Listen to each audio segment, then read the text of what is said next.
ఇక ఆయన మాట్లాడందే నేను ఉండేవాడిని కాదు. ప్రతిరోజు కూడా ఎక్కువగా ప్రార్థన చేసుకునేవాడిని.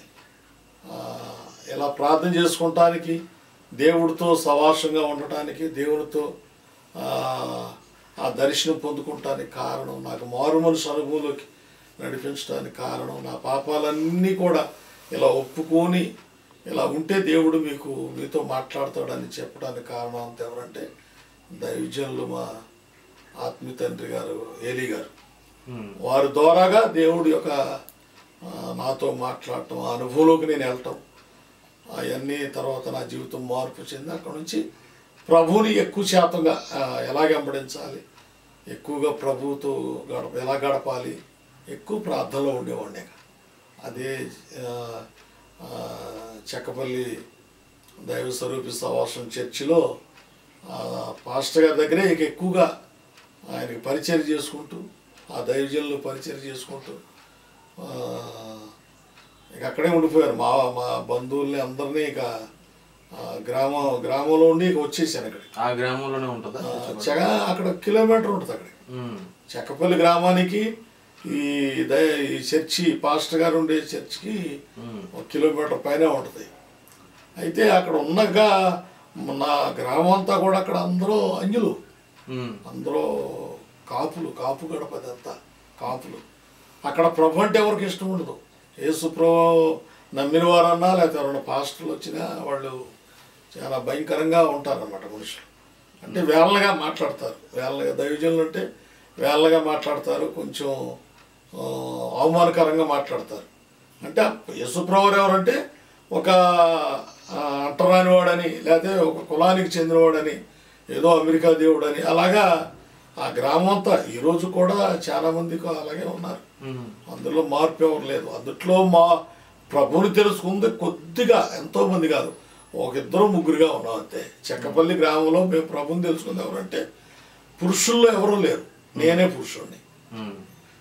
మా చెక్కపల్లి ఆ కాపు గడప మీద ప్రభుని అంగీకరించింది ఎవరంటే మా అక్కగారు ఒక ఆవిడ ఉంది, తర్వాత మా చిన్నమ్మ గారు ఒక ఆవిడే ఉంది. వాళ్ళు నాకు ఆడికి చాలా సీనియర్ వాళ్ళు. ప్రభు చాలా ముందు నుంచి వారు బైబిల్ పట్టుకొని నడిచి వెళ్ళేవాళ్ళు అక్కడికి, నాకు ఆడికి ముందు వాళ్ళు వెళ్ళేవాళ్ళు. కానీ ఆ గ్రామంలో ఒక 3 ప్రార్థనకి వెళ్ళేవాళ్ళు, 3 స్త్రీలు. ఆ గ్రామంలో పురుషుడిగా నన్ను ఒక్కడే దేవుడు నిలబెట్టాడు, సేవకుడిగా. ముందు విశ్వాసిగా. ఎలాగా విశ్వాసి యొక్క మార్గం ఏంటి, విశ్వాసంలో మనం ఎలా బలపడాలి, ఎంత నమ్మకంగా ఉండాలి ప్రభుతో, అలాగా నడవటం జరిగిందనమాట. ఆ గ్రామంలో పురుషుడిగా నన్ను ఒక్కడే, ఆ అంజలి గడప నుంచి, ఆ కాపు గడప నుంచి నన్ను ఒక్కడే దేవుడు పిలుచుకున్నాడు. అప్పుడు నేను 2 జతల బట్టలు తీసుకొని ఏలీ గారి దగ్గర ఉన్నానమాట. ఉన్నప్పుడు ఇవన్నీ జరిగినాయి. మీరు మరి సేవ దగ్గరికి వచ్చేపాటికి ఏ ప్రాంతానికి వెళ్ళారు? అంటే సేవ ఇప్పుడు ఈ దైవ స్వరూపు సవాసం ఉన్న అనుభవం ఏంటంటే దేవుడు ఎక్కడికి పిలిస్తే అక్కడికి వెళ్ళిపోయేవాడు సేవకి. అంటే దేవుడు పిలుస్తా ఎక్కడికి వెళ్ళమంటే అక్కడికి. ఆదికాండ అబ్రహం గారు ఆదికాండ 12వ అధ్యాయంలో దేవుడు చెప్పినట్లుగా ఆయన బయలుదేరి వెళ్ళిపోయినట్లుగా ఆ అనుభవం అనమాట. ఆ అనుభవంలో ప్రార్థనలో కూర్చొని ప్రార్థన చేస్తుంటే దేవుడు మాట్లాడే అనుభవం కాబట్టి, ఆ దేవుడు మాట్లాడే అనుభవంలో ఫలానా గ్రామం ఫలానా ఏరియాకి నువ్వు వెళ్ళాలి అని ఆ ప్రార్థన చేసే వ్యక్తి చెప్పినప్పుడు వెంటనే అది దైవజనుడు కూడా చెప్పేవాడు. దేవుడు ఇద్దరితో మాట్లాడేవాడు. ఇటు కూర్చున్న ప్రార్థన చేస్తున్న సిద్ధపాటుగా ఉన్న సేవకుడితోని మాట్లాడేవాడు, అటు పంపించే సేవకుడితో కూడా మాట్లాడేవాడు. ఇద్దరితో దేవుడు మాట్లాడేవాడు. కానీ అంత తొందరగా సేవకు పంపించేవాడు కాదు ఏలీ గారు. చక్కగా అందరూ అక్కడ నలిగి ప్రభుతో ప్రార్థనలో ప్రభువులో నలిగి ప్రార్థనలో విడతెక్కగా ప్రార్థన రాత్రి మగళ్ళు ప్రార్థన చేసేవాడు. చెక్కపల్లిలో చర్చిలో రాత్రి మగళ్ళు మోకాళ్ళ మీద కూడా నడుచుకుంటూ ప్రార్థన చేసేవాడు. రాత్రి అనక పగలనక ప్రార్థన చేసేవాడు. దేవుడితో గడపటం ఎలా గడపాలి అలా ప్రార్థన చేసేవాడు. అంత అనుభవం ఉంటేనే ప్రభు మాట్లాడిన తర్వాత అప్పుడు ఆయన సేవకి ఆయనతో కూడా మాట్లాడాలి. మళ్ళీ ఈయన ఒక్కడే వెళ్ళటం కాదు, ఆయనతో దేవుడు ఆయనతో కూడా మాట్లాడితే ఆయన పంపించేవాడు సేవకి. మనం ఏదో చెప్పేసి నాకు ఫలానా ఊరు చెప్పేసాడు నేను వెళ్తున్నాను అని అంటే ఆయన పంపించేవాడు కాదు. అలాగా ఆయనతో కూడా ఆయన ఏంటంటే మరి దైవజనులు రైల్వే జాబ్ వదిలేసి నున్న గ్రామం నుంచి చెక్కపల్లి గ్రామం ఒక కట్టబడిన సంఘం, నున్న గ్రామంలో కట్టబడిన సంఘం, ఆ సంఘాన్ని వదిలేసి చెక్కపల్లి వెళ్ళమని చెప్పాడంట ఏలీ గారితో. ఏది మా గ్రామం. ఆయన ఆ కట్టబడిన సంఘాన్ని ఏరే వ్యక్తికి ఆ చర్చి అప్పచెప్పేసి అప్పుడు చెక్కపల్లి వచ్చాడు ఇక్కడికి. ఆయన అంత నా దృష్టికి ఆయన ప్రవర్త ఒక మంచి ప్రవర్త, మంచి దైవజనులు. ఆయన అప్పటికే వయసు 65-70 సంవత్సరాలు ఉండే అప్పటికే. నేను ఆయన దగ్గరికి వెళ్ళినప్పుడే సేవకులు అప్పటికే చాలా మంది, ఒక 50 మంది సేవకులు, ఒక 55 మంది అలాగ వెళ్ళిపోయారు ఆయన చేతిలో ఉండి. ఈ చెక్కపల్లిలో మేము వెళ్ళింది ఎవరు అంటే ఎర్రంపల్లి పాస్టర్ గారు అని ఒక ఆయన ఉన్నాడు, అబ్రహం గారు అని ఆయన ఒక ఆయన. తర్వాత మధ్యన్నూరుగూడెం గ్రామం కాదు, అది కాదు, అనపనూరుగూడెం ఏదో ఒక గ్రామం ఉంది. ఆ గ్రామం ఒక పాస్టర్ గారు ఆదాం గారు ఒక ఆయన వెళ్ళాడు. తర్వాత రాజమండ్రి పాల్ గారు అని ఆయన ఒక ఆయన వెళ్ళారు. తర్వాత కనుమూరు దానియేలు గారు అని ఒక ఆయన వెళ్ళారు. ఇక తర్వాత నా తర్వాత దానియేలు గారు కనుమూరు ఆయన వెళ్ళాడు. ఇక నేను లాస్ట్ అనమాట ఆయన దగ్గర. నా తర్వాత కనుమూరు దానియేలు గారు అని ఒక ఆయన వెళ్ళారు. ఇక అప్పుడు లాస్ట్లో ఈయన అప్పటికి ఇక నేను ఒక 2 జతల బట్టలు తీసుకుని వీళ్ళు ఉన్నాను అక్కడ ఆయన దగ్గర. ఆయన పరిచయం చేసుకుంటూ దైవ సన్నిధిలో మరి విశ్వాసగా ఉన్నానుగా.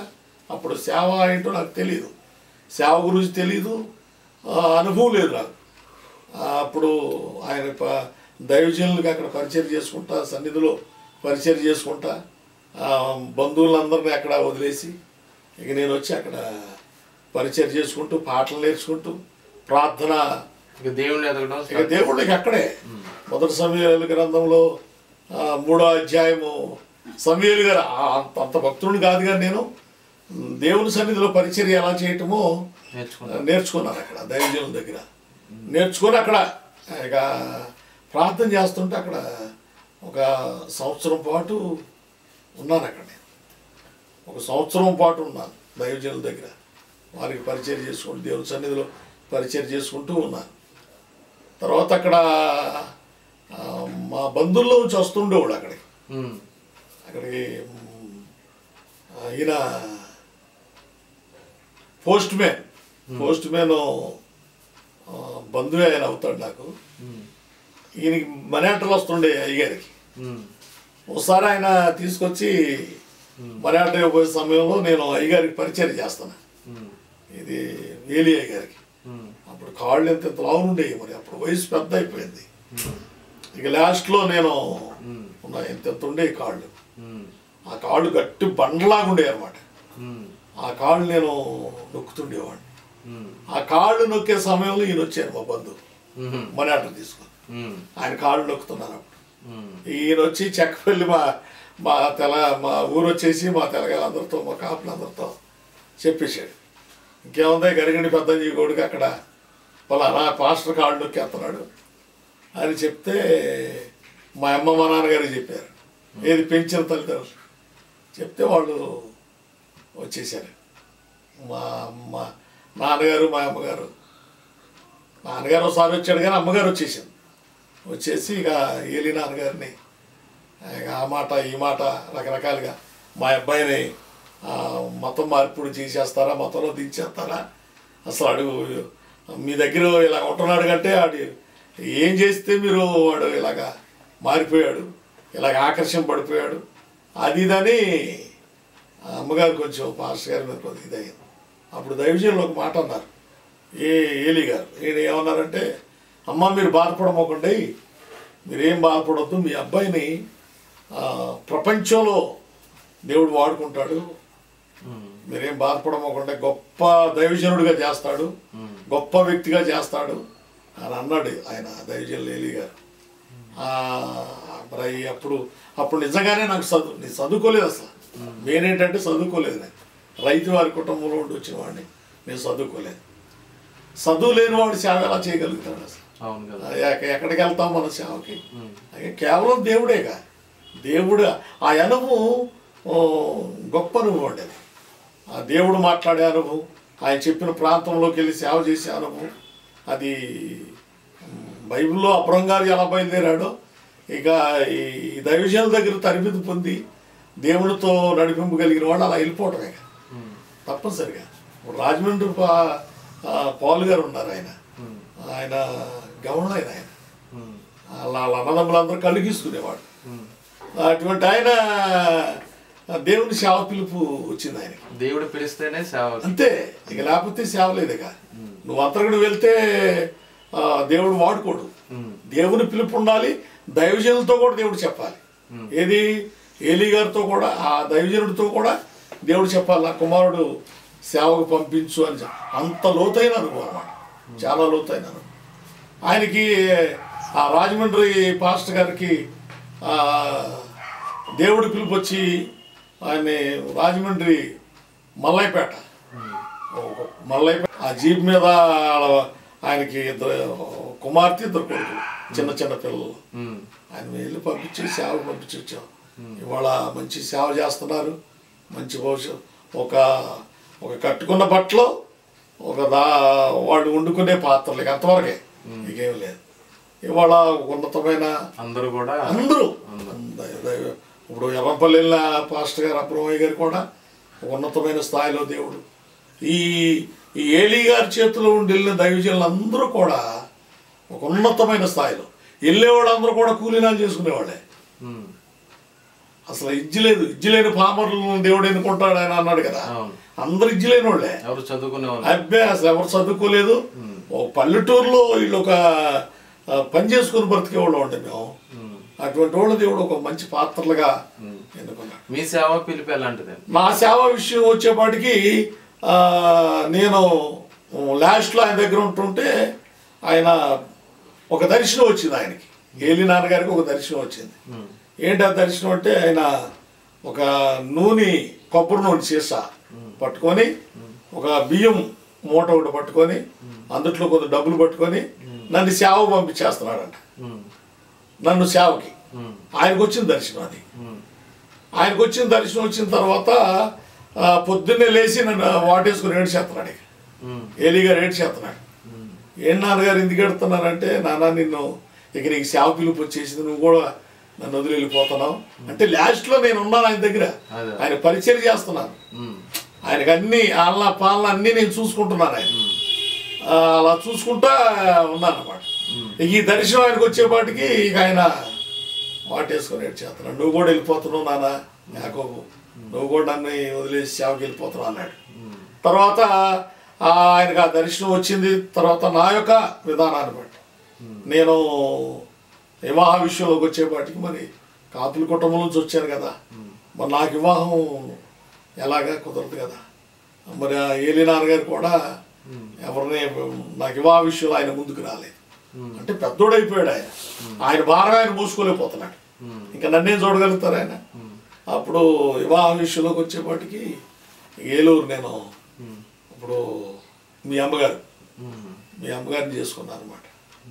మీ అమ్మగారిని చేసుకుంటాం. మీ అమ్మగారు కూడా ప్రార్థన పరురాలు కాదు, ఆవిడ అంజరాలు చేసుకున్నాను. అంజరాలు చేసుకొని తర్వాత బైబుల్, ఇదిగో ఈ బైబుల్ అన్నమాట. ఈ బైబుల్ చూసారు ఎలా ఉంది ఇది. నేను చదువుకోలేదు కాబట్టి విజయవాడ గ్రామంలో ఏలినార్ గారు కొనిపెట్టాడు ఈ బైబుల్. అప్పటి నుంచి 30 సంవత్సరాలు అవుతుంది. 30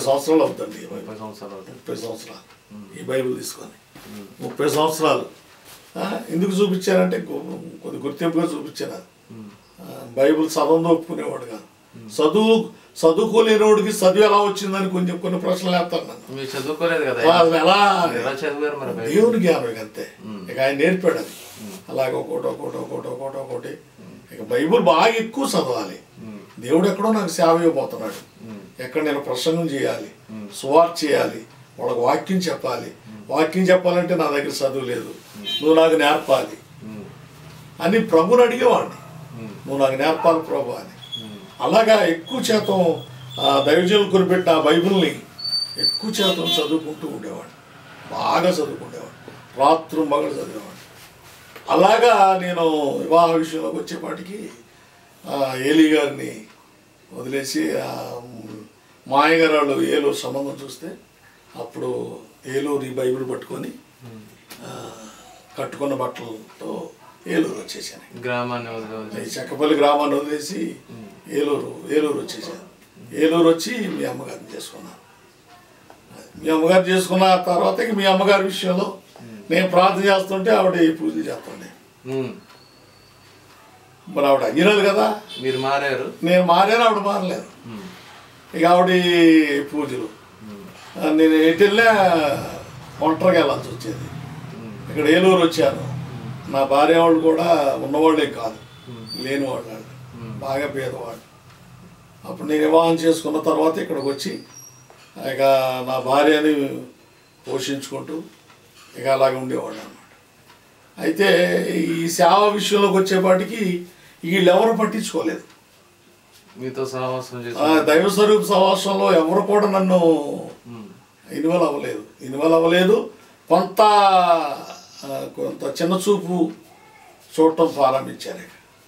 ఎందుకంటే మా సహవాసంలో లేవు, ఏలీ గారు చెప్పినట్టుగా నువ్వు చేయలేదు అని ఏదో ఒక నింద మోపినట్లుగా చేసేవాడు. ఇక అప్పుడు నేనేంటంటే ఇక ఎవరో పట్టించుకోలేనప్పుడు దేవుడు పిలిచినవాడు ఆయన వదలడు కదా.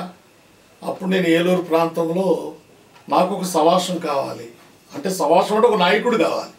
సవాసం అనుభవం అదే, ఒక నాయకుడు కావాలి. ఒక నాయకుడు కావాలనుకున్నప్పుడు నాకు తెలిసిన దైవజనులు ఎవరంటే వీళ్ళే. ఎర్రపల్లి అయినా, రాజమండ్రి అయినా, చెక్కపల్లి, వీళ్ళే.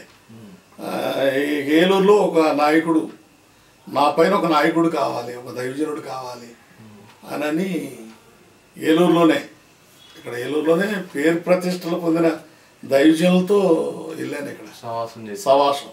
కానీ వాళ్ళు నన్ను ఒక రకమైన కోణాల్లో వాడుకున్నారు. ఏలూరులోనే ఏలూరు నుంచి నేను ఒక దైవజనుల దగ్గరికి వెళ్ళాను. అయ్యా నేను సేవ చేయాలి, దేవుని పని చేయాలి, నేను దేవుడు నన్ను ఇలా పిలుచుకున్నాడు, నేను అంజలి కుటుంబం నుంచి వచ్చాను, సేవ చేయాలయ్యా, నాకు ఒక నాయకుడు కావాలి, అందుకోసం మీ దగ్గరికి వచ్చానంటే వాళ్ళు నువ్వేం చేస్తున్నావు ఏంటని అడిగేవాడు. నువ్వేం చేసేవాడు ఎవరికి ఏంటని అడిగేవాడు. నేను ట్రైనింగ్ ట్రాక్టర్ తోలేవాడిని అయ్యా. ఇక్కడ ఏలూరు వచ్చిన తర్వాత కూడా లారీలు తోలాను. లారీలు తోలానండి. ఇక్కడికి వచ్చాక కూడా చాలా సంవత్సరాలు, అంటే ఇప్పుడు నా భార్య మార్పు రాకపోవటం, ఇల్లు కూడా గడవలేని పరిస్థితి రావటం. ఏంటంటే అంగిల్లో నుంచి వచ్చాం కదా, ఆ భార్య తరపు వాళ్ళు ఒక హీనంగా చూసేవాడు. నేను పాస్టర్గా ఏంటంటే ఏంటి పాస్టర్ అంటున్నాడు, సేవ అంటున్నాడు అని ఒక హీనంగా చూసేవాళ్ళు. ఏది ఏమైనా కానీ నేను అలాగా ఒక నాయకులు కావాలని, ఇప్పుడు ఏలూరులో మంచి పేరు ఉన్న దైవజనుడు ఆయన ఏలూరులో. ఇక ఆయన పేరు చెప్పకూడదు కానీ చెప్పట్లేదు, మంచి దైవజనుడు. ఆయన దగ్గరికి వెళ్ళి అయ్యా నాకు సేవ చేయాలని ఆశ ఉందయ్యా అని అంటే అప్పుడు ఆయన అడిగారు, ఎవరో మీరు ఎక్కడ మారు మనసు పొందారు, ఎక్కడి నుంచి వచ్చారంటే పలానా చోట అని చెప్పాను. అయితే మీరు ఏం చేసేవాడు, ట్రైనింగ్ చేసేవాడు అయ్యా. ఇప్పుడు ఆయన చేసేవాడు వరంగల్ పంపించాడు. ఆయన వరంగల్లో ట్రైనింగ్ అవ్వాలని వరంగల్ పంపించాడు.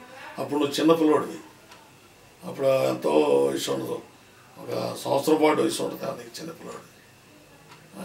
అప్పుడు నిన్ను వదిలేసి నేను వరంగల్ వెళ్ళిపోయాను.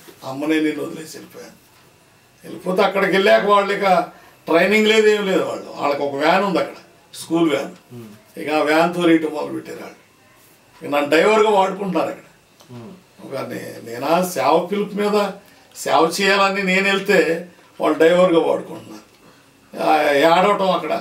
నేను ఏంటి ప్రభా, ఒక నాయకుడు కావాలని ఆశించాను కదా, వీళ్ళేంటి బస్సు తోలిస్తున్నారు, స్కూల్ బస్సు పొద్దున వెళ్ళటం, ఆ స్కూల్ బస్సు వేసుకుని వెళ్ళటం, ఆ పిల్లల్ని ఎక్కించి రావటం, దించడం, మళ్ళీ ఆ పిల్లల్ని తీసుకెళ్ళటం, ఇదే పని. ఒక బైబిల్ తరపిది కానీ ఒక ప్రార్థన అనుభవం కానీ ఇక ఏం లేదు. కడుపు నిండా అన్నం పెట్టేవాడు. ఇక అన్నం తిన్నప్పుడల్లా మీ అమ్మగారు మీరు గుర్తుకొచ్చేవాడు.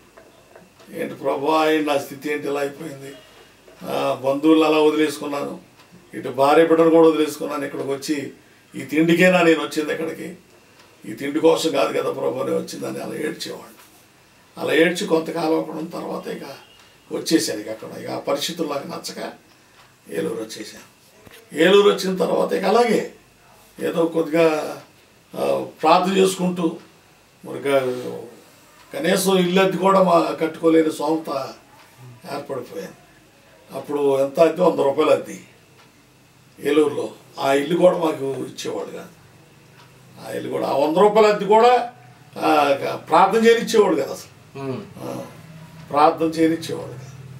ఏంటని ప్రార్థన చేయనిచ్చేవాడు కాదు. ప్రార్థన అంటే ఇష్టం ఉండేది. ఇదే సినేరిపేట ఏరియాలో ఈ అంజల మధ్యలోనే 25 సంవత్సరాలు అయింది నేను ఇక్కడికి వచ్చి.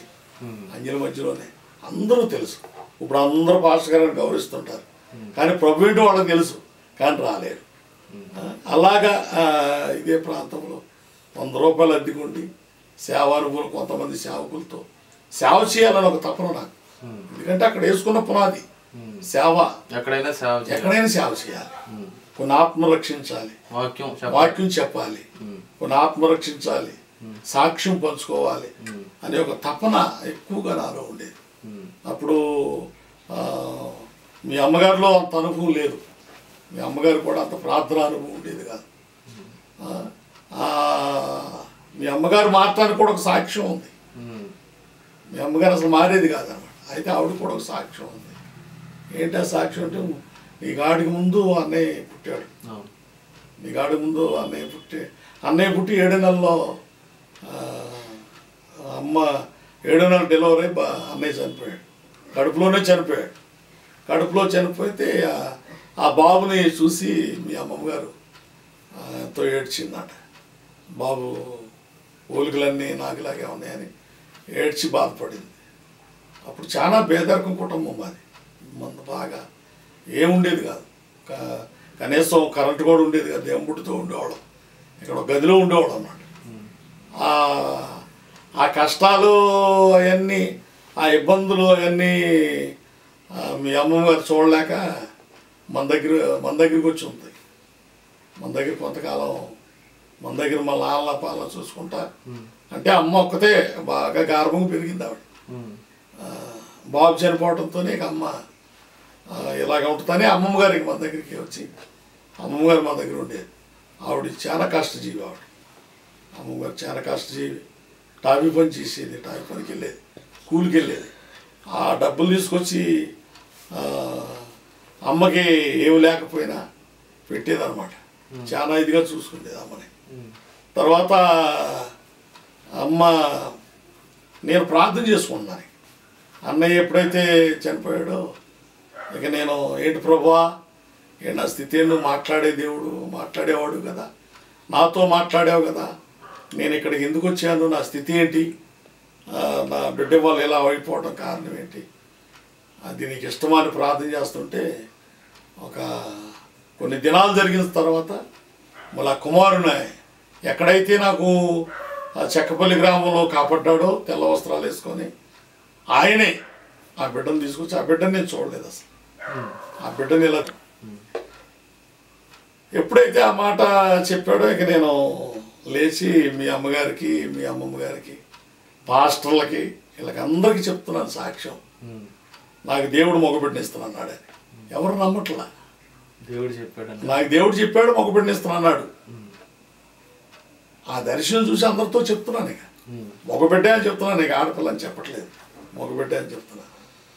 ఇక ఆ నెలలోనే కొన్ని దినాలుగా అమ్మ మళ్ళీ దేవుడు గర్భం తెరిచారు. దాంతోపాటుగా మీ మేనమ్మ గారు భార్య కూడా నీళ్ళు వస్తుంది. ఇద్దరికి ఒకటే నెలలు గడిచిపోతున్నాయి. నేను ఆ మగపిల్లడని సాక్ష్యాలు చెప్తున్నాను, పాస్టర్లతోని, విశ్వాసులతోని, అందరితో చెప్తున్నాను. కానీ అందరూ నమ్మట్లేదు. కొంతమంది పాస్టర్లు కూడా నమ్మట్లేదు. దేవుడు మాట్లాడాడు, చెప్పాడా మీతో అని నమ్మట్లేదు. కొంతకాలం అయిన తర్వాత మీ అత్తయ్య గారు, మీ మేనమ్మ గారి భార్య 9వ నెలలో డెలివరీ అయ్యి బాబు పుట్టాడు. మీ అమ్మగారికి 10 నెలలు దాటిపోయింది.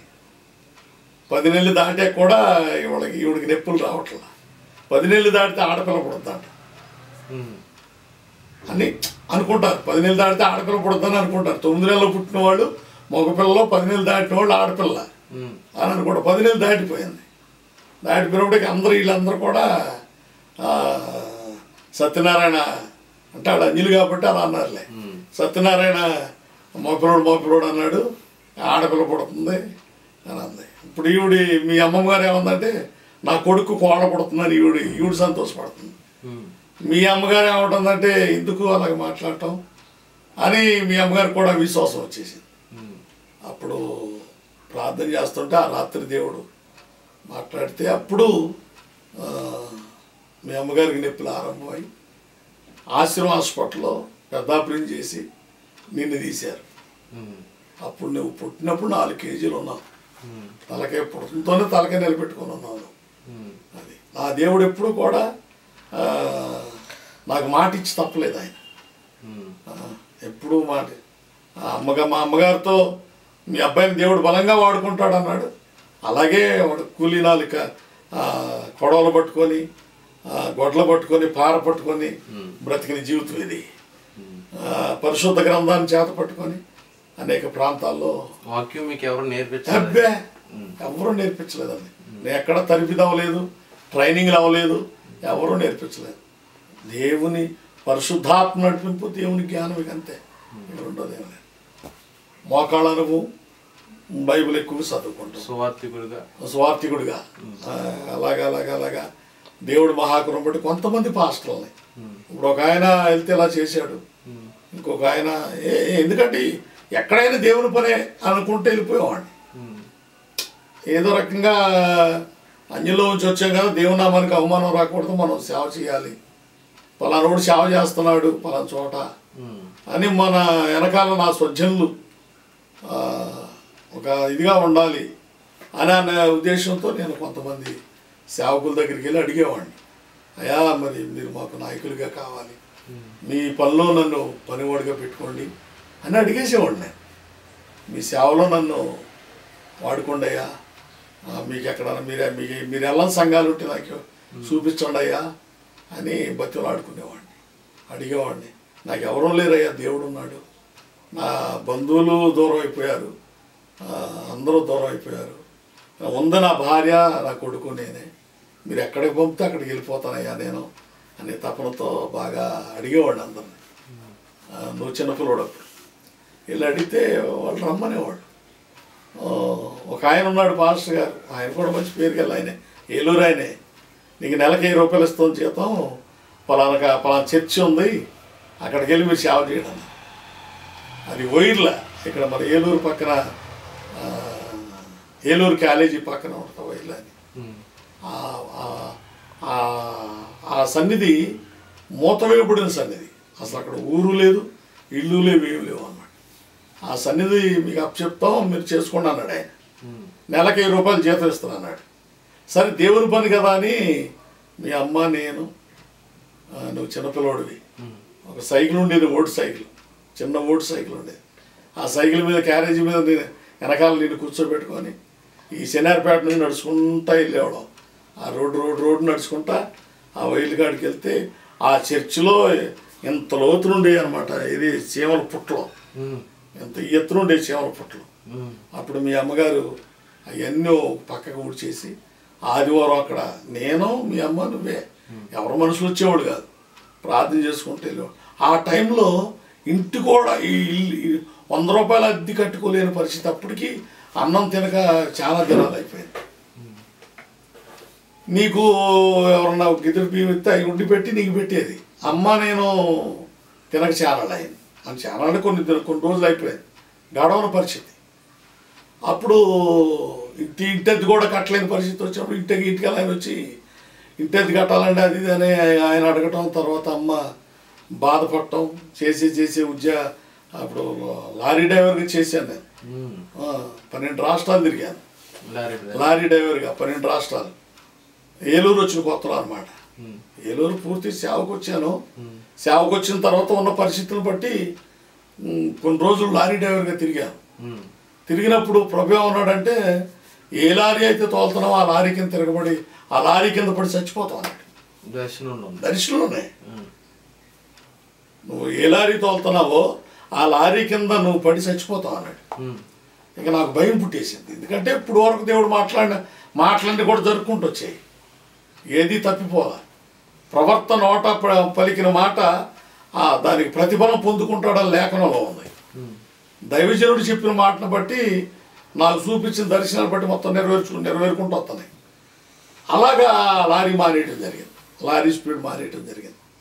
మానేసిన తర్వాత ఇలాగా ఏదో రకంగా నిన్ను మీ అమ్మగారిని పోషించుకొని ఇంటి అద్దె కట్టుకుంటా దేవుని పని చేసుకుంటూ బ్రతకాలి అని అనుకుంటా ఉండేవాడిని. ఈ దైవజనుడు ఎప్పుడైతే ఆ చర్చి మనకు అప్పచెప్పాడో ఆ చర్చికి వెళ్ళి ఆదివారం వెళ్ళి ప్రార్థన చేసుకొని వచ్చేవాళ్ళం. ఆయన ఫోన్ చేసి అయ్యా వెళ్ళి వచ్చామని చెప్పేవాడు ఆయన చెప్పేవాడు. నెల అయింది. నెల అయిన తర్వాత ఇంట్లో మంచినూనె అయిపోయింది, కూరగాయలు అయిపోయినాయి, అసలు ఏమి లేవు, పొట్టి అయిపోయినాయి. తెప్పాల బియ్యం ఏమి లేవు. ఇక అమ్మ మొహం నేను, నా మొహం అమ్మాయికి ప్రార్థనే దేవుని చెప్తాం. కాయిన్ అప్పుడు కాయిన్లు ఉండేవి ఫోన్ చేసుకుంటానికి. ఆ కాయిన్ ఫోన్ చేయడానికి ₹1 ఉండేది లేదన్నమాట. ఇంట్లో ఉండే ప్రార్థన చేసేవాడు. అప్పుడు నేను మీ అమ్మగారి ధైర్యం చెప్పాను, అమ్మ బాధపడ మాకు, మరి మనం చర్చికి వెళ్తున్నాం కదా, అయ్యగారు మనకి ఈ నెల జీతం ఇస్తారు కదా, జీతం ఇచ్చిన ద్వారా ఇంటి అద్దె అన్నీ కట్టేసుకొని ఇంట్లో కొద్దిగా చిన్న చిన్న సరుకులు తెచ్చుకుందాంలే అని మీ అమ్మగారి ధైర్యం చెప్పి నెల అయిపోయింది. అయ్యగారి దగ్గరికి వెళ్ళాను. వెళ్తే ఆయన జీతం ఇవ్వలే, జీతం ఇవ్వలేదు. ఆయన ఇవ్వకపోతే మళ్ళీ అక్కడ నుంచి కన్నీళ్ళు తుడుచుకుంటా మళ్ళీ నెమ్మదిగా నడుచుకుంటూ ఇంటికి వచ్చామన్నమాట. ఇంటికి వచ్చేపాటికి అమ్మ ఎదురు చూస్తూ ఉండేది. ఇవన్నీ కూడా సేవా జీవితంలో జరిగినాయి. ఎన్నో తినడానికి ఆహారం లేక, సరైన వస్త్రాలు లేక ఎన్నో ఉన్నాయి.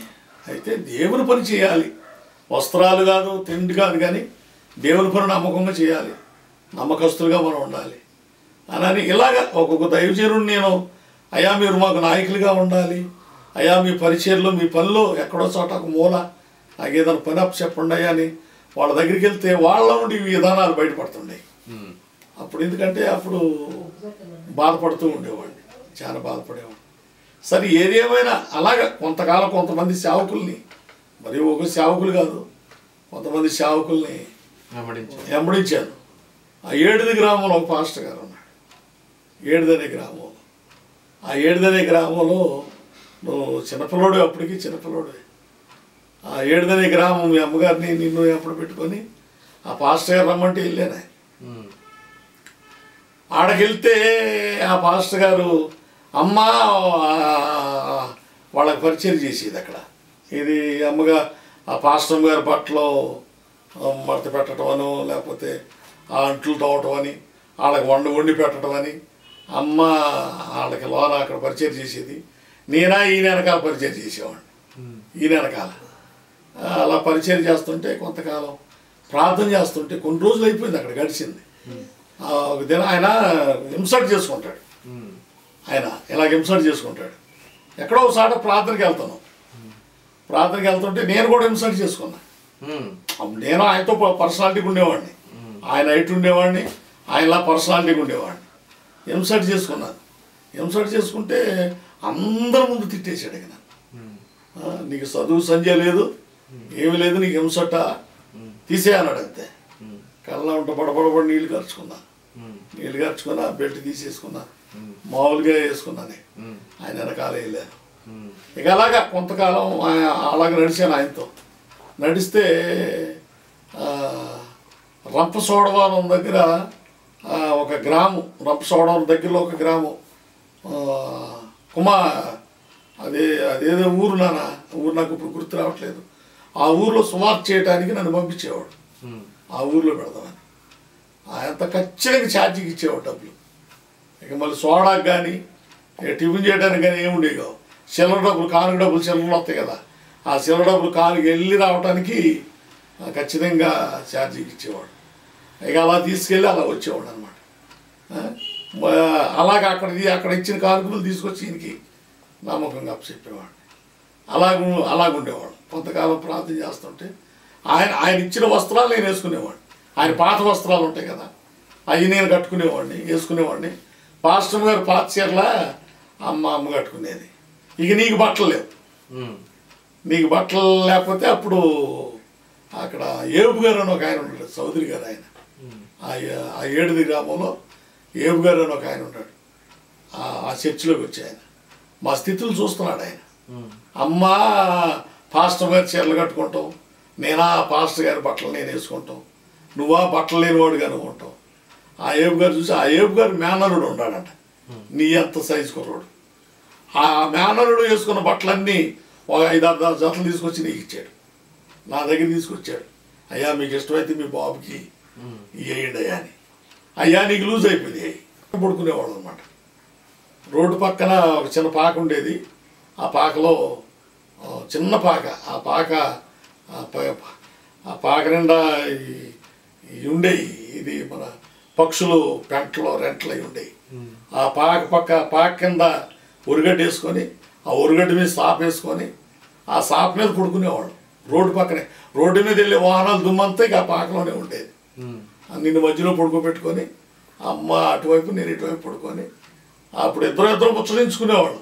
ఎలా ఉందమ్మా నీకు అని నేను అడిగేవాడిని, నా అమ్మ నన్ను అడిగేది ఎలా ఉందయ్యా మీకు అని. ఇలాగ అక్కడే మాట్లాడుకునేవాడు మీ ఇద్దరం. అంటే మంచి చెట్ల అమ్మ నేను మాట్లాడుకునేవాడు, నువ్వు నిద్రపోయేవాడులే మాట్లాడుకునేవాడు. తర్వాత మళ్ళీ తెల్లారి అమ్మ ఆవిడ పని ఆవిడ చేసేది, నేనా ఈయనతో పాటు పరిచర్యగా అలా వెళ్ళేవాడు. ప్రార్థన చేస్తుంటే ప్రభు ఏమన్నాడంటే, నువ్వు ఎందుకు వచ్చావు ఇక్కడికని అడిగాడు. ప్రభు నువ్వు ఎందుకు వచ్చావు ఇక్కడికి, ఉన్నపాడును బయలుదేరి ఇక్కడికి ఎందుకు వచ్చావు అని అడిగాడు.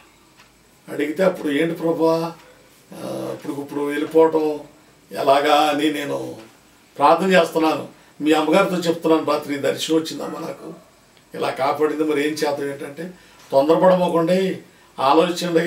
మీ అమ్మగారు చాలా సహనవంతురాలు, ఓర్పువంతురాలు. ఆవిడ నాకు వెనక ముందు ఆలోచిస్తుంది అనమాట. ఒకవేళ నేను తొందరపడ్డా ఆవిడ కొంచెం ఆలోచించి చెప్పేది, కొద్దిగా తొందరపడమోకండి, కొద్దిగా ఆలోచించండి అనేది. అప్పుడు నేను అక్కడ వెళ్ళిపోవటానికి ఇష్టపడినప్పుడు ఆగండి అని మీ అమ్మగారు ఆపటం, నేను ఆగిపోవటం. తర్వాత ఈ మధ్యలో సంఘటన ఏం జరిగిందంటే, నువ్వు వెళ్ళి కాంగో వస్తున్నావు, చిన్నపిల్లడు కదా, చర్చిలో కాంగో వస్తుంటే ఒకడు వచ్చి, అందుట్లో కుర్రోడు వచ్చి చెప్పాడు, ఇస్సాకు కాంగో వస్తున్నాడు. అప్పుడు నీకులాగే వాళ్ళ చెల్లెలు గారి పిల్లోడు కూడా ఉన్నాడు, పాస్టర్ గారికి. ఇద్దరు ఒకటే వయసు, వాడి పేరు ఓబి, నీ పేరా ఇస్సాకు. మీ ఇద్దరు ఒకే వయసుకి పిల్లలు అనమాట. వాడికే పంచి పరమాణాలు పెట్టేవాళ్ళు, వాడికి నీకా ఇలాగ బిస్కెట్లు ఇలా ఇసిరేవాడు అనమాట. అవన్నీ నేను చూస్తుండేవాడిని. ఒక అరుగుండేది, అరుగు మీద కూర్చునేవాడు అనాదిలాగా. వాడు పిలిస్తే లేదని తీసుకునేవాడు, నేను పిలిస్తే వచ్చేవాడు, అలా కూర్చునేవాడు అరుగు మీద. వాళ్ళ చెల్లెలు గారి కొడుక ప్రైవేట్ స్కూలు, నువ్వా ఏదది ఉప్మా పడే ఏదంటారు కదా, అందుట్లో ఇలాగా భేదాలు కాపాడుతున్నాయి నాకు పరిస్థితులు, నా పరిస్థితులు అలా కాపాడుతాను. ఏంటి ప్రభా, ఏంటి నాయనా, ఏంటి ఇక్కడికి ఎందుకు వచ్చావు నాయనా అనేలాగా కొంచెం అమ్మ నేను బాధపడుతుండేవాడు. మనం వచ్చింది దేవుని పని కదా, ఇవన్నీ మనం చూడకూడదు అని కొద్దిగా బాధపడుతుండేవాడు. అయితే ఈ కాంగ్ను చర్చిలో వంచడం ఒకడు వచ్చి చెప్పాడు పాస్టర్ గారితో. ఆ పాస్టర్ గారు కర్ర తీసుకొని ఇంత సో తీసుకొని, వయసు ఎంతో ఉండదు అప్పుడు, నీ చిన్న వయసే, సంవత్సరం ఉంటుంది, చిన్న వయసే, సంవత్సరం 2 సంవత్సరాలు ఉంటాయి అంతే. పట్టుకొని కొట్టేశాడు, వీటి మీద పెట్టి కొడితే 3 వాతలు తేలినాయి. 3 వాతలు తేలినప్పుడు నువ్వు చెప్పలా, నువ్వు చెప్పలా. అమ్మ స్నానం చేపిస్తుంటే అప్పుడు ఆ వాతలు చూసాను. ఎవరు కొట్టారు ఏంటనంటే అప్పుడు నువ్వు చెప్పావంట అమ్మకి, ఇలాగా నన్ను పాస్టర్ గారు కొట్టారంటే. అప్పుడు నీ పాస్టర్ గారి దగ్గరికి వెళ్ళి, బాబుని ఎందుకు కొట్టారు మీరు, ఎందుకు కొట్టవాల్సి వచ్చో, దేనివల్ల మీరు కొట్టారని అడిగితే, దైవజనుడు నేను కొట్టకూడదా, గద్దెచ్చుకోకూడదా అది అని అన్నాడు. దేవుడు నిన్ను ఎలా పిలిచారు, నన్ను కూడా అలాగే పిలిచారయ్యా. అన్యజనుల్లో ఉండి రక్షింపబడి నేనేదో దేవుని పని చేయాలని, ఏదో మీ పొలంలో పనిచేసి బ్రతకాలని, దేవుని పని చేయాలని కొన్ని ఆత్మ రక్షించాలని మీ వద్దకు వచ్చాను. చిన్నపిల్లడు వాడు దేవునితో సమానం కదయ్యా, వాడిని కొట్టడం ఎందుకులే, మేము ఉండాలా వెళ్ళిపోతామని అప్పుడు అలాగా ఏలూరు వచ్చేసాం. ఏలూరు వచ్చిన తర్వాత ఇక ఏం చేయాలో అర్థం కాదు. ఎందుకంటే దూరాలు ఎక్కడికి వెళ్ళి ముయ్యబడిపోతుంది. నేను దేవుని పని ఎలా చేయాలి, ఇక నేను ఎక్కడికి వెళ్ళి దేవుని పని చేయాలి అని నాకు ప్రార్థన చేస్తుంటే ప్రభు ఇక్కడికి ఏలూరులోనే ఇలాగా సువార్థికుడిగా వాడబడ్డాను. ఇక సువార్థికుడిగా ఎన్ని ప్రాంతాలు వెళ్ళారయ్యా? చాలా ప్రాంతాలు వెళ్ళానయ్యా. నాకు తెలిసి ఇటు కరీంనగర్, వరంగల్, ఇటు చీరాల, బాపట్ల, తెనాలి, ఇటు వచ్చి రాజమండ్రి ఒకడికి, ఈ ఏలూరు ప్రాంత చుట్టుపక్కల మాలుమూరు ప్రాంతాలకి ఒక సాక్షిగా దైవజనులు పిలిచి నన్ను ప్రేమించే దైవజనులు తీసుకెళ్ళి వాడుకున్నారు. వాడుకున్న తర్వాత అప్పుడు ఏం చేయాలి ఏంటని అప్పుడు, ఎందుకంటే మా ఆత్మీయ తండ్రి చనిపోయారు, లేరు ఇక, ఆయన లేరు, ఏలీ గారు లేరు. ఇక నాకు మార్గాలు ఎటు ఇప్పుడు ఇక దేవుడే నాకు ఆయన దర్శనమే. ఇక చాలామంది దేవుడు ఎలా మాట్లాడుతున్నాడంటే, కొంతమంది మరి బయట సేవకులతో ప్రయాణం కదా అది, ఆడు నమ్మేవాడు కాదు. దేవుడు ఎలా మాట్లాడడం అది ఇది అనేవాడు. అప్పుడు నేను చెప్పేవాడిని, ఈ దర్శనాలు నమ్మే పాస్టర్లో ఉన్నారు, ఈ దర్శనాలు నమ్మని పాస్టర్లు కూడా చాలామంది. విషయంలోకి వచ్చేపాటి కొంతమంది నమ్ముతారు, కొంతమంది నమ్మరు. అయితే నా విషయంలో మాత్రం దేవుడు దర్శనాన్ని ఆయన ఉన్నదన్నట్టుగా ఆయన చెప్పినవన్నీ నా జీవితంలో జరిగినాయి. ఎందుకు జరిగినాయి అంటే, నేను లారీ తోలేటప్పుడు ఆ లారీ తిరగడిపోద్ది అని ఒక దర్శనం నాతో చెప్పడంతో నేను నా లారీ మానేశాను. లారీ పూర్తిగా మానేసి ఏలూరు ప్రాంతంలో నా భార్యని, తర్వాత కుమారుడు కాబట్టి ఈ విషయం చెప్తున్నాను, కుమారుడు విషయం వచ్చింది కాబట్టి చెప్తున్నాను. నిన్ను బ్రతికించడానికి మరి ఏ సేవకుల సహాయం నాకు లేదు, సేవకుల సహాయం లేదు, సవాసం లేదు. ఎందుకంటే ఏలీ నాన్నగారు చనిపోయారు. దైవ స్వరూప సవాసంలో ఉన్నవారు నాకు తెలిసిన వాళ్ళు ఎవరంటే ఎర్రంపల్లి పాస్టర్ గారు, రాజమండ్రి పాస్టర్ గారు నాకు తెలిసి, అంతమించి నాకు ఎవరో తెలియదు. అయితే దేవుని మహాకృపను బట్టి ఏలూరు వచ్చాను. ఏలూరులోనే కష్టపడుతూ ఏ విషయమైనా సరే దేవుని పని చేయాలి అని నేను కష్టపడుతూ అలాగే ముందుకు సాగుతున్నాను. ఈ లారీ తోలేవాడిని, అప్పుడు లారీ ఏలూరు ప్రాంతం నుంచి తోలేవాడిని, హైదరాబాద్ తిరిగేవాడిని.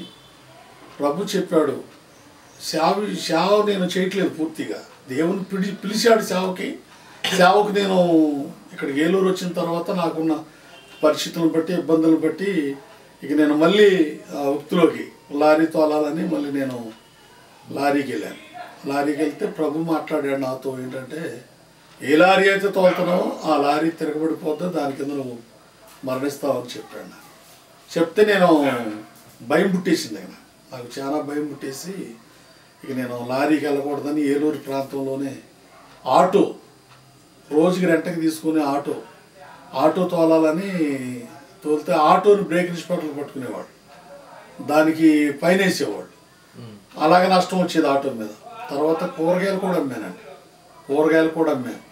ఆ కూరగాయల్లో కూడా నష్టం వచ్చేది. నేను ఏ విషయంలో ఏదన్నా వ్యాపారం చేయాలని ముందుకెళ్తే ఆ వ్యాపారంలో నష్టం వచ్చేది. సరే ఏది ఏమైనా అక్కడ అప్పటికి సంవత్సరం పైన దాటిపోయింది, ఇంట్లో గడవట్లా. ఏంటంటే ఒక నాయకుడు అనేవాడు లేడు. నేను వెళ్ళిన దైవజనులు ఉన్నారు, వాళ్ళు వెళ్ళిన చోటకల్లా వెళ్ళాను, 2-3 దైవ సేవకుల దగ్గరికి వెళ్ళాను. వాళ్ళు నన్ను కొంచెం విధానంలో నేను ఇక బయటకు వచ్చేసాను.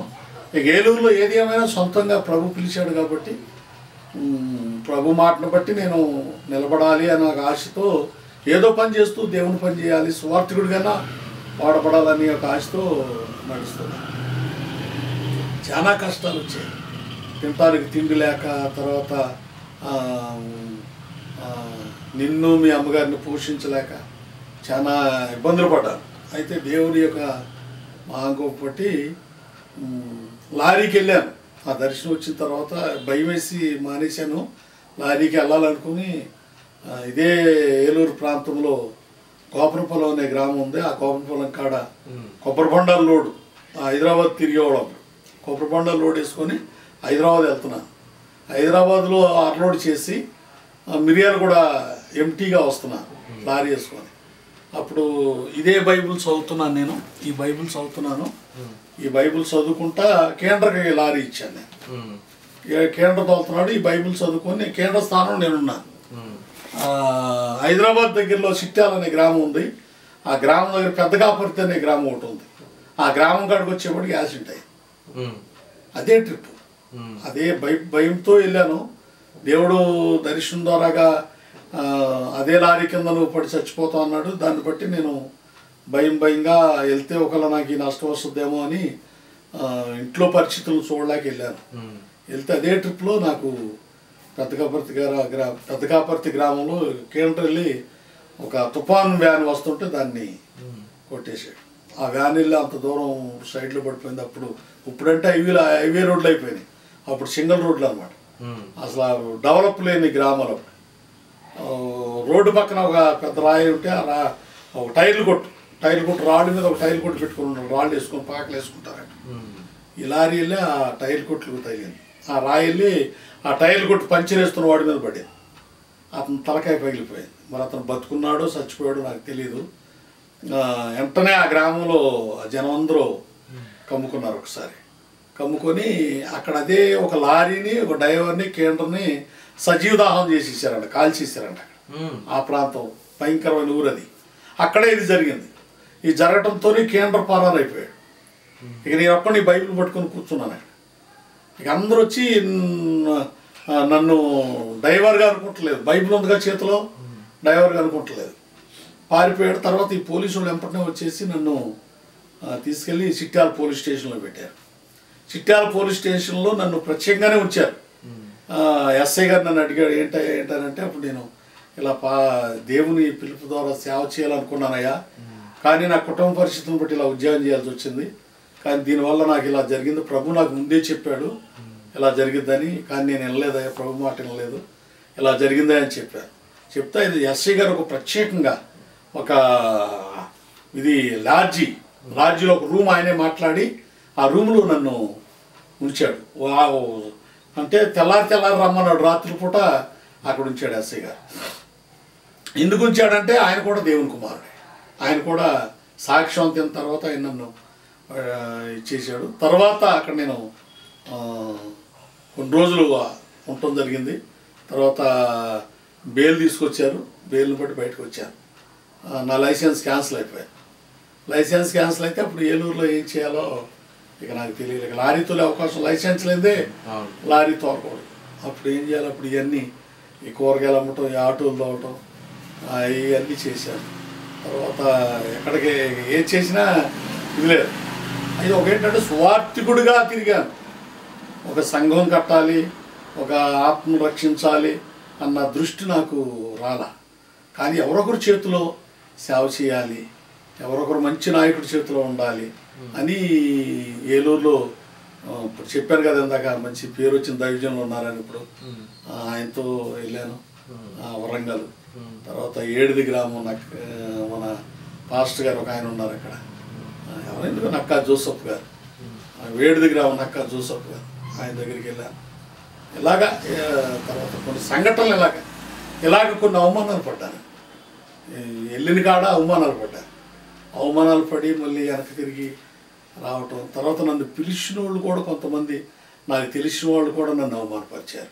ఎందుకంటే సేవ లేదు, సంఘం లేదు, ఏదో పెద్దగా ఆయన ఏదో ఇదవుతాడని నన్ను, నేను వాక్యం చెప్తుంటే ఒక సందర్భం ఒక చర్చిలోకి వెళ్ళి నేను వాక్యం చెప్తుంటే వాళ్ళు విశ్వాసులుగా విన్నారు. వాళ్ళు ఆ విశ్వాసులుగా విన్నవాళ్ళు సేవ చేస్తున్నారు. వాళ్ళు చర్చిలు కట్టుకున్నారు. సంఘాలు అయితే లేవు, చర్చిలు కట్టుకున్నారు. వాళ్ళ దగ్గర డబ్బు ఉంది కాబట్టి చర్చిలు కట్టుకున్నారు, సంఘాలు లేవు. వాళ్ళు చర్చిలు కట్టుకుని వాళ్ళేదో పెద్ద మేము సేవ చేసేస్తున్నామని ఒక చిన్న చూపుగా చూసిన దినాలు కూడా ఉన్నాయి. వాళ్ళు నన్ను ఒక దేన చూపు, చిన్న చూపు కూడా చూసిన దినాలు కూడా ఉన్నాయి. అంటే ఎదుగుదల లేనివాడు, ఒక సంఘం లేనివాడు, ఒక చర్చి లేనివాడు అని ఒక చిన్న చూపు. ఒక పాస్టర్ గారు అయితే వాక్యాన్ని పిలిచి లోన ఉంటుంది ఊరు, అది లోనకి వెళ్ళాలి. నేను ఇలా మందిరంలో ఉన్నారు. నేను అక్కడ దిగి లోనకి వెళ్ళాలి. ఆయన ఫోన్ చేస్తేనే ఫోన్ లిఫ్ట్ చేయట్లేదు. ఈయన తర్వాత నేను నడుచుకుంటూ ఆటో ఎక్కి వచ్చాను ఇక్కడ చర్చి కాడ లోనకి. వచ్చాక అయ్యా కొద్దిగా వాక్యాన్ని పిలిచారు కదా, కొద్దిగా అంటే నేను ఒకప్పుడు వాక్యం చెప్తే వాళ్ళు విశ్వాసులు అనమాట. నేను వాక్యం చెప్తున్నప్పుడు వాళ్ళు విశ్వాసులు, ఇప్పుడు వాళ్ళు సేవ చేస్తున్నారు. ఆ సేవ ఆయన నన్ను పిలిచాడు, సేవ చేస్తా పిలిచాడు వాక్యాన్ని. అప్పటికి మీరు ఆడబడుతున్నాను. అప్పటికి పిలిచి అయ్యా కొద్దిగా మీరు నాకు కొద్దిగా కలవాలి కదా, మరి రమ్మన్నారు కదా, నాకు ఒక బండి లేదు ఏమి లేదు లోనికి రావాలంటే అంటే అప్పుడు ఆయన ఏమన్నాడు తెలుసు, ఇప్పటికీ నాకు గుర్తుందండి అన్నమాట. నువ్వేమన్నా రెవరెండ్వా, ఏమన్నా బిషప్వా, ఇలాగే మాట్లాడాడు నా మొహం మీద. నేను ఎంతో బాధపడ్డాను ఆ మాటకి. అంటే ఈ రోజున పాస్టర్లు ఎలాగ తయారయ్యారంటే వాళ్ళ కార్లు, సంఘాలు, విస్తారం జనం ఉండాలి, కార్లు ఉండాలా, మంచి ఇదిగా ఉండాలా, డ్రెస్ ఉండాలి. ఇప్పుడు వాళ్ళైతే వాళ్ళకి సరిపోతారు. కానీ నా బండి చిరుపు అప్పుడు వాళ్ళ దగ్గరికి వెళ్ళినప్పుడు నాకు సరైన వస్త్రాలు కూడా లేవు. వాక్యం అయితే దేవుడైతే వాడుకుంటున్నాడు కానీ వాక్యం. మరి మీరు స్వార్థుడికి వెళ్ళినప్పుడు మరి డబ్బు మరి కానుకగా మీరు చెప్పవాలి కదా, ఎంత తీసుకోవాలి ఎంత తీసుకోవాలి. అసలు నేను ఎవరిని అడగలేదండి. పెద్ద పెద్ద మీటింగులకి వెళ్ళినా నాకు ఎంత ఇవ్వండి, నాకు 5,000 ఇవ్వండి, 10,000 ఇవ్వండి అని అసలు ఎప్పుడు అడిగేవాడు కాదు. నాతో పాటుగా మీసాల గుర్రప్ప, జోసఫ్ కిషోరు, తర్వాత పెద్ద పెద్ద పాస్టర్లు, మంచిగా వాడబడుతున్న పాస్టర్లు పక్కన కూడా నన్ను వాడుకున్నారు దేవుడు. కానీ వాళ్ళు కొంత రేటు పెట్టి వాళ్ళని వాడుకున్నారు, ఏది పిలుచుకున్నారు వాళ్ళు 5,000 10,000 అలా పెట్టి. కానీ నేను అలాగెప్పుడు ఉచితంగా వెళ్ళి చెప్పేవాళ్ళు ఎంత ఇస్తే అంత తీసుకొని వచ్చేవాడిని. కానీ వాళ్ళు ఒక్కోసారి నేను వాళ్ళదే మెరిగామనుకుంటున్నాను. నేను ఏది 5,000 10,000కి వచ్చి బాత్ చేసేవాడు పనే మెరిగామనుకుంటున్నాను. ఇప్పుడు వాళ్ళే వాడబడుతున్నారు. నేను కొన్ని సందర్భాల్లో అనేక ప్రాంతాలకు వెళ్ళినప్పుడు ఒక దైవ సేవకుడు చెప్పకూడదు అవన్నీ నేను ఎప్పుడూ చెప్పలేదు. ఏదైనా వాళ్ళు ఇచ్చింది నేను తీసుకొని వచ్చేవాడు. వాళ్ళు మంచిలు ఇస్తే మంచిగా తాగి వాళ్ళు ఏమిస్తే తీసుకొని వచ్చేవాడు.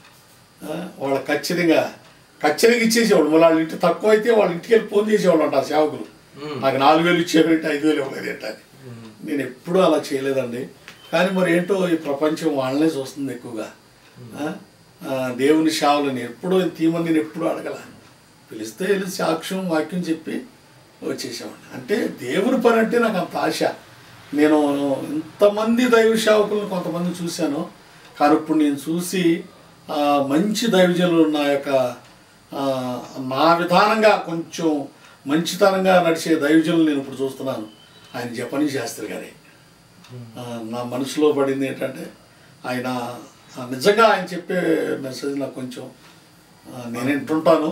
చాలా ఆత్మీయతగా ఆయన ఫోన్ నెంబర్ కానీ నాకు ఇంత ఇవ్వండి కానీ, లేకపోతే ఆయన నిజంగా అదే సబ్జెక్ట్ నాది ఉన్నదన్నట్టుగా ఆయన బోధించడం అదే సబ్జెక్ట్. నేను అంటే నాకులాగా ఎవరన్నా దైవజనులు ఉన్నారా అని అనుకునేవాడు ఒకప్పుడు. నాకులాగా ఎవరన్నా ఇలాగ సేవ చేసే దైవజనులు ఉన్నారా అనుకునేవాడిని. కానీ ఇప్పుడు ఈ కాలంలో నేను దైవజనులు జపనీ శాస్త్రి గారిని చూశాను నేను. అలాగా ఆయన కూడా ప్రతి విషయంలో అదే మాట అంటారు. నా అకౌంట్ కానీ నా ఫోన్ నెంబర్ కానీ నిజంగా మంచి దైవజనులు. అలాగా వాళ్ళు లేరండి. కానీ అలాగే ఎన్నో సేవలో ఎన్నో అవమానాలు పడుతూ ఎన్నో ఇబ్బందులు పడుతూ, కానీ ఇప్పుడు దేవుడు నాకు ఒక మంచి పరిచర్య అనేది ఒకటి అప్పగించాడు. ముండూరు ప్రాంతంలో ఒక మంచి పరిచర్య ఇచ్చాడు. అక్కడ సన్నిధి కూడా కట్టబడింది. తర్వాత ఏలూరు ప్రాంతంలో కూడా పరిచయం జరుగుతుంది. ఇక్కడ స్థలం ఎందుకు ఉంది కానీ చర్చి కట్టలేకపోయాం. ఇక్కడ మీరు చదువుతున్నారు. ఏంటంటే నా కుటుంబం అంతా కూడా దేవుని పనులు సాగాలి. ఇప్పటి నుంచి నా కుటుంబం అంతా, మీ తమ్ముడు, నువ్వు, నేను, నా ఫ్యామిలీ అంతా కూడా దేవుని పనులు సాగాలి. కానీ మరి ఇప్పుడు చర్చి కట్టబడిన తర్వాత చాలామంది దైవ సేవకులు మా సవాసంలో రండయ్య గారు, సవాసంలో కలవండయ్య గారు అని అన్నారు. కానీ నేను వెళ్ళలేదండి. వెళ్ళాను అలాగా కొన్ని. ఇదయ్యా నా సాక్ష్యం. అది దేవుడు నా పట్ల చేసిన ఉపకారాలు, మేలులు, తల్లి గర్భంలో పిండముగా ఏర్పరిచింది మొదలుకొని అన్య జీవితంలో జీవించిన నా బ్రతుకుని, చీకటిగా ఉన్న నా బ్రతుకుని, నేను ఏం చేయాలో నాకు గమ్యము తెలియని నా బ్రతుకులో యేసుక్రీస్తు ప్రభు ఒక కులానికి ఒక అంటరాని వాడని, ఒక అమెరికా దేవుడు అని అనుకున్న నా జీవితంలో నా దగ్గరికి వచ్చి నన్ను నా ఆత్మదీపాన్ని వెలిగించి నా చీకటిని తొలగించి నా పాపాలు కడిగి ఆయన ముత్యముగలాగా నన్ను కడిగి నన్ను ఈ రోజున ఒక అనేక ప్రాంతాల్లో, అనేక ప్రజల మధ్యలో, అనేక జిల్లాల్లోకి దేవుడు దైవ సేవకుల ద్వారా వారిని ప్రేరేపించి వారు నన్ను పిలుచుకుంటూ దేవుడు ఈ సాక్ష్యాన్ని, వాక్యాన్ని కూడా వాడుకుంటున్నాడు. అలాగా అందుకొరకు ఈ సాక్ష్యాన్ని బట్టి అందరికీ ఈ సాక్ష్యం ఇప్పటి వరకు మీరు విన్నందుకు మరి యేసుక్రీస్తు నామములో అందరికీ నా హృదయపూర్వక వందనాలు. నా కుటుంబం తరపున, పరిచర్య తరపున అందరికీ యేసుక్రీస్తు నామములో వందనాలయ్యా. అందరికీ నా హృదయపూర్వక వందనాలు. మరి ఇప్పటి వరకు నాన్నగారి సాక్ష్యాన్ని మీరు అందరూ విన్నారు కదా. మరి అదేవిధంగా మరి నాన్నగారితో పాటు నేను కూడా అనేక ప్రాంతాల్లో ఆయన వెనకాలే తిరిగాను. అనేక సంఘాల్లో, అనేక మంది పరిచర్లో నాన్నగారు వెంట నేను కూడా ఉన్నాను. ఆయన పరిచర్యని, ఆయన వాక్శక్తిని, ఆయన సాక్ష్యాన్ని, దేవుడు ఆయన వాడుకుంటున్న రీతిని నేను కూడా కన్నారు చూశాను. కాబట్టి మీ పరిచర్యలో, బహిరంగ సభల్లో మరి నాన్నగారిని మీరు వాడుకోవాలనుకుంటే ఎంత దూరం అయినా మేము రావాలని ఆశిస్తున్నాము. కాబట్టి ఈ యొక్క వీడియోని, ఈ యొక్క సాక్ష్యాన్ని విన్న మీరందరూ కూడా తప్పనిసరిగా ప్రార్థనా అవసరాల గురించి అయినా మమ్మల్ని కాంటాక్ట్ అవ్వండి.